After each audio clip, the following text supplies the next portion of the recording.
On my 21st birthday, I interviewed my grandpa on his experience being deaf.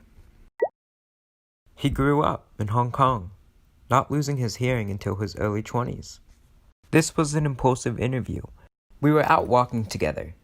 Suddenly, I had a pull to record my grandfather's thoughts and feelings around the topic. It is not easy for me to communicate with my grandfather. As I struggle to hear him, he struggles to hear me. He never had the privilege of learning sign language, and it's hard for him to pick up, as he is now 80 years old. Our conversations exist by note passing. This is our way of avoiding a verbal puzzle. As I was interviewing him here, I was not fully able to understand his speech. It's only now, having received the fully captioned piece, that I follow the dialogue completely. There's irony in the language barrier between us. Two individuals from different times fighting the same language barrier within the same family.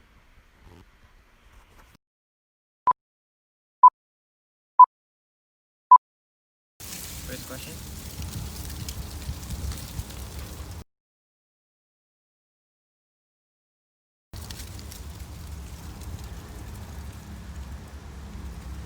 Well, I don't feel very good about it because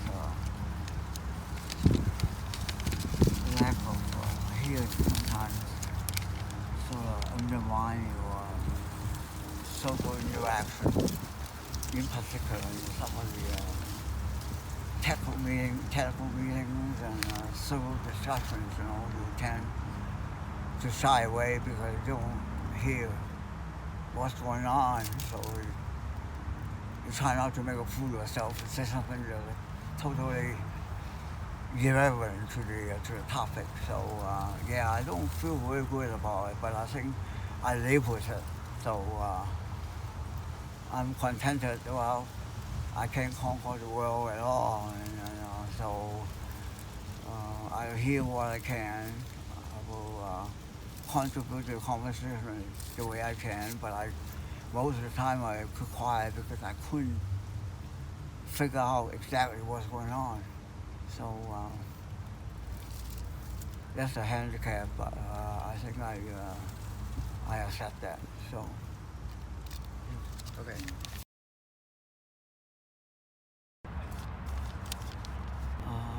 No. I think all my classmates, I thought they were very sharp. They heard everything. In fact, I didn't, acquire hard hearing until quite late stage. Maybe when I was in the U.S., I sort of found that my hearing was degraded. In fact, I went to the hospital, tried to repair my eardrum. They thought my eardrum was punctured. I think it's because I was swimming in Hong Kong, the seawater was very dirty, and then I didn't bother to empty it out from my ear, so it saved my ear and sort of got infection. I think I begin to detect my deprivation hearing, I think, when I was in the U.S., because in high school. And then maybe because the advance in age, hearing began to continue to deteriorate. Since then, I have a couple of operations. For a while, I was sort of, I hate to say that, ashamed to wear hearing aid because I want to show people that my handicap. So for a while, I resist wearing hearing aid. But I think at some point I reached a point I couldn't hear, so I got to wear a hearing aid. And furthermore, I think Grandma decided my right ear was completely deaf. She thought about the implant. I think, in fact, motivated by Chella's instance. And so we are encouraged to do the same operation, which I did. Like Chella, my hearing aid has mixed technology. Left ear is sound wave, on the right ear electrical pulse. That means a different speed. The signal comes in different speed. So my brain might have little problems trying to synchronize them. Because when they come in from both sides, they slightly off phase. But I shouldn't believe that. I think my basic problem right now, I hear everything. All the signals coming in. And very often I couldn't figure it out. I live with that. I didn't make a commitment to try to overcome that. I'm sure there are ways that it might improve interpretation, but I haven't really taken steps. At this point, I don't feel like, group discussion. Sometimes even in a movie, I talk with, like, for instance, I can't hear what the actor is saying without the caption. So I don't go to the movie anymore.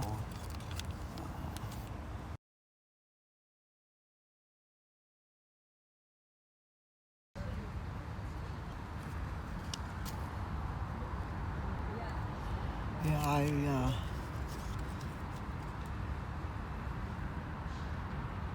at one point in time I thought I gave it to you because it's genetic, but I'm not sure that was true because I wasn't born deaf, but somehow you hearing problem early on. But I had hearing problem when I was an adult. Yeah, definitely. I don't feel very good about you not hearing because I thought that going to affect your schooling. But I was really pleased, you were able to get through school, like in a sense with distinction. So I was impressed because then of course I think your mother's helped a lot because she mobilized some hearing instrument in a classroom to help you, but you can't hear what the lessons are. So you are really behind, but I was really pleased to know that you even got a scholarship, from the university. So I was impressed, but initially I was a little distressed and even feel a little guilty because, oh gee, but now I feel much better. So, but initially definitely I wasn't very happy about it. So.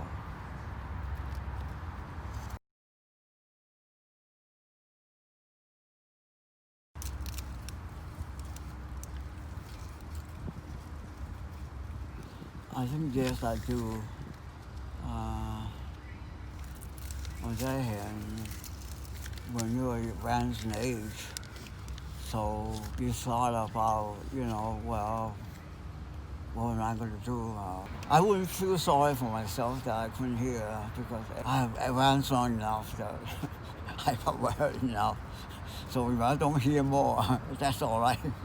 So that's how I feel. But I think, yeah, definitely I'm not really like passionate about getting my hearing better. Maybe because I saw advanced in ages that well, there are probably other things I worry about, or maybe I don't worry about anything. Just life goes on. So when I was in high school, I was able to hear, but probably not as perfect as some of the other students or classmates. So all my life, I think my hearing is it's not a perfect facility, that's for sure. So.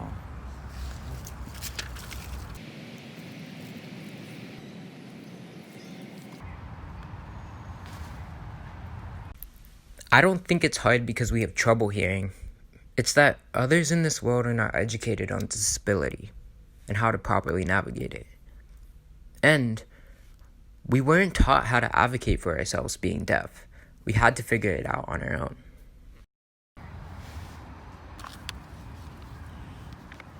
Well, definitely, I think many service people not aware of people's handicap and they don't slow down or they don't speak louder or they don't change the text to make sure you understand. So I think this is going to take a lot for them to be aware that there are people, or clients have hard of hearing and they have to really speak a little differently, maybe louder, slower, maybe use some other similarity to convey themselves. I think it's going to be a huge application for the public. Like when you're physical handicapped, they know right away how to treat you. But when you are hearing handicapped, they're not aware of that. They know you are hard of hearing. and they wouldn't change the manner of communication and so on. So people have to be aware there are people, have hard hearing, and they have to change the way of communication. So.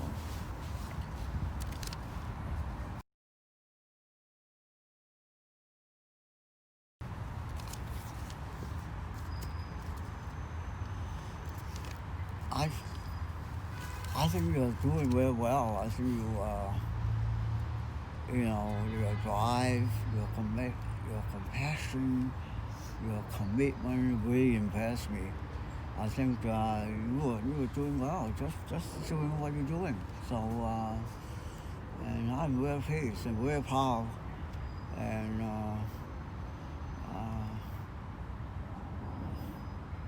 I'm really glad that you are my grandson.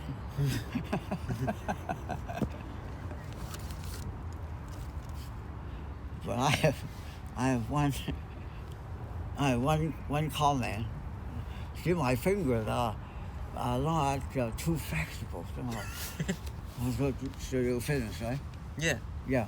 I may be a story or a joke.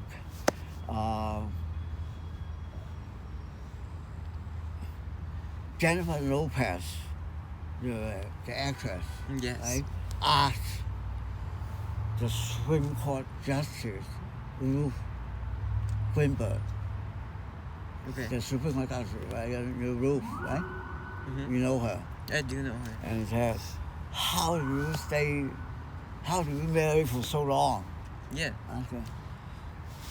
And Ruth said, it's good to be near death. It's good to be what? Near death. Yeah. Then I thought to myself, I'm near death. I'm going to marry forever. Yeah. So that's the thing. So, okay. There was something that struck me about my grandfather's language. The way that he spoke about his disability, the way he spoke about being deaf. One thing that stood out to me was his redundant use of the word handicap. The language my grandfather adopted when speaking about his disability was outdated and rooted in ableism. The exact definition of handicap is as follows: a circumstance making progress or success difficult. This explanation implies that handicapped individuals cannot be successful. I began to understand language as one of the potential roots of my grandfather's shame. In contrast, disability directly translates to not abled. The definition of disabled does not signify a lack of success. Not being abled in one way does not limit one's accomplishments. Analyzing this reminded me the importance of the language and terminology that we all choose to use and how it affects the people around us, even our own mindsets. Language has this way of shaping our emotions and underlying principles. Today, I'm proudly disabled and successful. I hope to one day lead my grandfather to unlearn the shame regarding his disability.